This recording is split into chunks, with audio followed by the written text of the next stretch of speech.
ট্রেনের যাত্রা বিরতিকে স্বাগত জানালেন মুঙ্গিয়াকামী এলাকার সাধারণ মানুষ।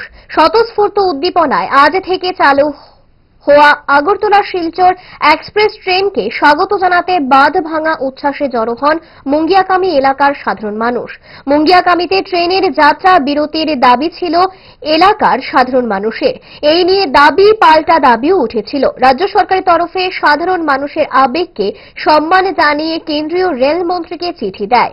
সেই চিঠির জেরে যাত্রা বিরতির অনুমোদনে সিল মোহর দেয় রেল মন্ত্রক।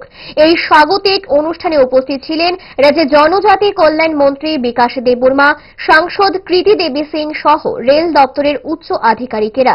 সভায় বক্তব্য রাখতে গিয়ে মন্ত্রী বিকাশ দেববর্মা জানিয়েছেন,